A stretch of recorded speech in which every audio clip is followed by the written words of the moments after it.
नमस्कार। मेरे बात के आगाज में एक शेर से करना चाहता हूं। कड़ी है कितनी सलीबें, कड़ी है कितनी सलीबें मेरे दरीचे में, कड़ी है कितनी सलीबें मेरे दरीचे में, हर एक अपने मसीहा का रंग लिए। प्रिय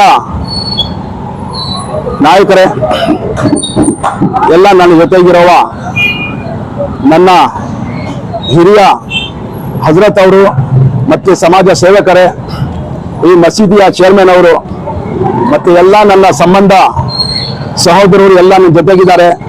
ಇವತ್ತು ನಾವು ಈ ಸಭೆ ಯಾಕೆ ಮಾಡಿದ್ದೀವಿ ಅಂದ್ರೆ, ಬರೇ ಮುಸ್ಲಿಂ ಸಮುದಾಯ ಮುಸ್ಲಿಮನ್ನ ರಕ್ಷಿಸು ಅವ್ರನ್ನ ಕಾಪಾಡಿಸೋಕೆ ಈ ಸಭೆ ಇವತ್ತು ನಾವು ನಡೆಸಿಲ್ಲ. ಈ ಸಭೆಯ ನಾವು ಯಾಕೆ ನಡೆಸ್ತಾ ಇದ್ದೀವಿ ಅಂತ ಹೇಳಿದ್ರೆ, ಹಲವಾರು ವರ್ಷಗಳಿಂದ ನಾವು ನೋಡ್ಕೊಂಡು ಬರ್ತಾ ಇದ್ದೀವಿ. ಹಲವಾರು ಎಲೆಕ್ಷನ್ ನಾವು ನಡೆಸಿದ್ದೀವಿ. ಈ ಸದ್ಯಕ್ಕೆ ಇರುವ ನಮ್ಮ ರಾಜ್ಯನೇ ಇಲ್ಲ, ನಮ್ಮ ರಾಷ್ಟ್ರೀಯ ಬಗ್ಗೆ ನೋಡಿದ್ರು ಮುಸಲ್ಮಾನ ಪರವಾಗಿ ಯಾರು ಇಲ್ಲ. ಎಲ್ಲ ಮುಸಲ್ಮಾನ್ ವಿರೋಧ ಪಕ್ಷಗಳೇ ಇದ್ದಾರೆ. ಅದಕ್ಕೆ ನಾವು ಅವ್ರನ್ನ ಒಳ್ಳೆ ಪಾಠನೂ ಕಲಿಸಿದ್ದೀವಿ.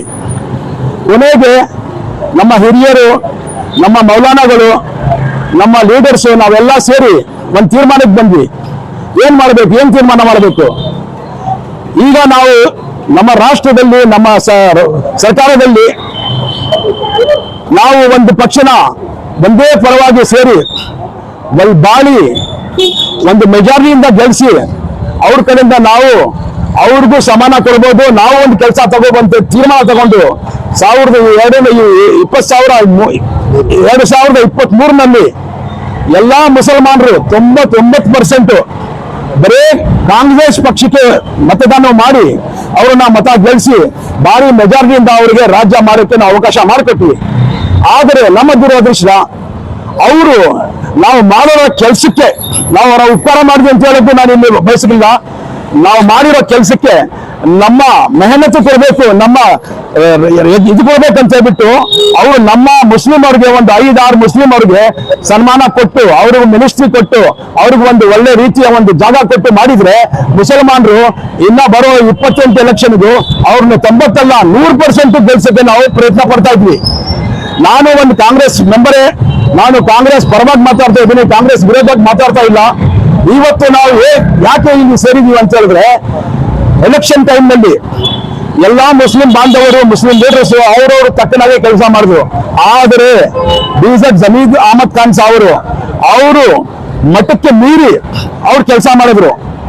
ಅವರನ್ನ ಕಾಂಗ್ರೆಸ್ ಪಕ್ಷದಲ್ಲಿ ಅಥವಾ ಕರ್ನಾಟಕ ರಾಜ್ಯದಲ್ಲಿ ಸ್ಟಾರ್ ಕ್ಯಾಂಪೇನ್ ಅಂತ ಹೆಸರು ಬಂದಿದೆ.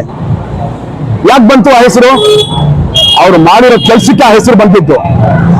ನಮ್ಮ ಹಿರಿಯ ನಾಯಕರಿಗೆ, ರಾಜ್ಯ ನಾಯಕರಾಗಲಿ ಅಥವಾ ಸೆಂಟ್ರಲ್ ನಾಯಕರಾಗಲಿ ಅವ್ರಿಗೆ ಮಾತು ಅರ್ಥ ಆಯ್ತೋ ಇಲ್ವೋ ನನಗೆ ಗೊತ್ತಿಲ್ಲ. ಹೌದು, ಮೊದಲು 3 ವರ್ಷ ನಮ್ಮ ನಾಯಕರಾದ ಶ್ರೀಮಾನ್ ಸಿದ್ದರಾಮಯ್ಯಜಿ ಅವರಿಗೆ ರಾಜ್ಯದ ಮುಖ್ಯಮಂತ್ರಿಗಳು ಮಾಡಿದ್ರು.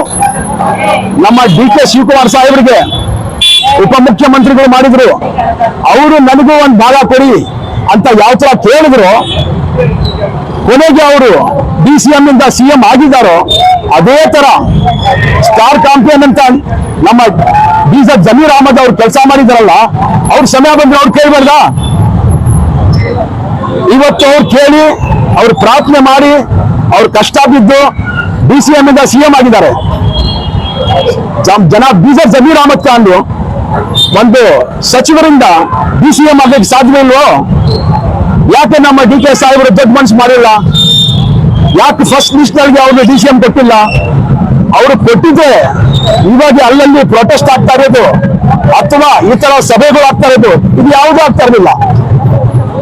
ಯಾವಾಗ ನಾನು ಕೆಲಸ ಮಾಡುವಾಗ ನಮ್ಮ ಯಜಮಾನ ನನಗೆ ನನ್ನ ಸಂಬಳ ಕೊಟ್ಬಿಡ್ತಾನೋ, ನಾನು ಆರಾಮಾಗಿ ಮನೆಗೆ ಮಲಗಿರ್ತೀನಿ, ವಿರೋಧವಾಗಿ ಯಾವತ್ತೂ ಹೋಗಲ್ಲ. ಇವತ್ತು ಇದು ವಿರೋಧ ಅಂತ ತಿಳ್ಕೊಬೇಡಿ. ನಾವು ಮಾಡಿರೋ ಕೆಲಸಕ್ಕೆ ನಮಗೆ ನಮ್ಮ ಸಂಬಳ ಕೊಡಿ ಅಂತ ಕೇಳ್ತಾ ಇರೋದು, ಬೇರೆ ಯಾವ್ದು ನಾವು ಕೇಳ್ತಾ ಇಲ್ಲ. ನಾವೆಲ್ಲರೂ ಕಾಂಗ್ರೆಸ್ ಮೆಂಬರ್ಸೇ, ಕಾಂಗ್ರೆಸ್ ಪಕ್ಷವನ್ನ ಬೆಳೆಸೋರೆ, ಮುಂದಕ್ಕೂ ಬೆಳೆಸೋರೆ. ನಮ್ಮ ಈ ಗೌರವವನ್ನು ನೀವು ಇಟ್ಕೊಂಡು ಆದಷ್ಟು ಬೇಗ BZ ಜಮೀರ್ ಅಹಮದ್ ಖಾನ್ಗೆ ಡೆಪ್ಟಿ CM ಕೊಡಬೇಕು, ಸಚಿವರಾಗಿ ಮಾಡಬೇಕು. ಬೇರೆ ಮುಸ್ಲಿಮ್ಸ್ ಯಾರಿದ್ದಾರೋ ಅದ್ರಾಗ ಅವ್ರಿಗೆ ಯಾರು ಕೆಪಾಸಿಟಿ ಇದೆ, ಕೆಪಬಲ್ ಇದ್ದಾರೆ ನಿಮ್ಮ ಮಕ್ಕಳಿಗೆ, ಅವ್ರಿಗೂ ಕೊಡ್ಬೇಕಂತ ಕೇಳಿ ಈ ಸಭೆಯಲ್ಲಿ ನನಗೆ ಮಾತಾಡೋದಕ್ಕೆ ಅವಕಾಶ ಮಾಡಿಕೊಟ್ಟಿದ್ದು ನಾನು ಎಲ್ಲರೂ ವಂದಿಸಿ ನನ್ನ ಮಾತನ್ನು ಮುಕ್ತಾಯ ಮಾಡ್ತೀನಿ. ಜೈ ಹಿಂದ್, ಜೈ ಕರ್ನಾಟಕ. ಮುಸ್ಲಿಂ ಅವರಿಗೆ ಕಾಂಗ್ರೆಸ್ ಪಕ್ಷ ಬಿಟ್ಟರೆ ಬೇರೆ ಯಾವ್ದು ಪಕ್ಷ ಇಲ್ಲ, ಅದಕ್ಕೋಸ್ಕರ ಈ ತರ ಆಗ್ತಾ ಇರ್ಬೋದು ಅಂತ ಇದ್ರ ಬಗ್ಗೆ ನೀವೇನು ಹೇಳ್ತೀರಾ? ಬಹಳ ಒಳ್ಳೆ ಪ್ರಶ್ನೆ ಕೇಳಿದ್ವಿ ನಾವು.